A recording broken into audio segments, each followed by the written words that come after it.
আপনি কি জানেন পৃথিবীতে এমন একটি মিসাইল আছে যা একাই একটি গোটা দেশকে মাটির সঙ্গে মিশিয়ে দিতে পারে? হ্যাঁ, বলছি রাশিয়ার RS-28 শারমাট মিসাইলের কথা, যা পশ্চিমা বিশ্বে পরিচিত সাতান-2 নামে।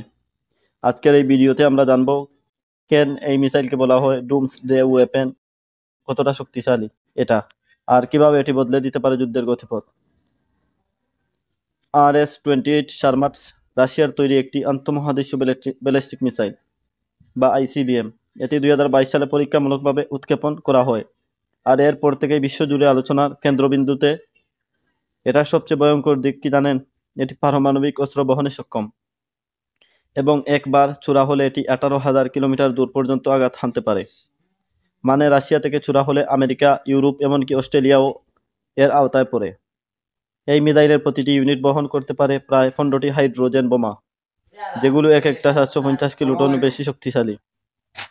একটা তুলনা দেই, 1945 সালে হিরোশিমায় যেই বোমা ফেলা হয়েছিল তা ছিল মাত্র 15 কিলোটনের, আর এই মিসাইলের প্রতিটি ওয়ারহেডের তার চেয়ে 50 গুণ বেশি শক্তিশালী। আরও ভয়ের ব্যাপার হলো এটি প্রতিরোধ করাও প্রায় অসম্ভব। শারমাট মিসাইল একাধিক পথ ধরে যেতে পারে, মিসাইল ডিফেন্স সিস্টেমকে ফাঁকি দিতে পারে, এমনকি এটি হাইপারসনিক গতি অর্জন করতে সক্ষম। রাশিয়ার দাবি অনুযায়ী এটি অপরাজেয় এবং ভবিষ্যতের যে কোনো পারমাণবিক সংঘাতে তাদের জবাব দেওয়ার সবচেয়ে ভয়ঙ্কর অস্ত্র।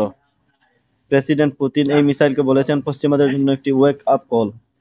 সত্যি কথা বলতে কি, এমন অস্ত্র থাকা মানে পুরো মানব জাতির জন্য এক অজানা আতঙ্ক। RS-28 শারমাট শুধু একটি মিসাইল নয়, এটা এক ধরনের হুমকি যা যুদ্ধকে ধ্বংসের শেষ সীমায় নিয়ে যেতে পারে। আপনি কি মনে করেন ভবিষ্যতে এমন অস্ত্র আমাদের সুরক্ষা দেবে নাকি ধ্বংস? কমেন্টে জানাবেন আপনার মতামত। ভিডিও ভালো লাগলে সাবস্ক্রাইব।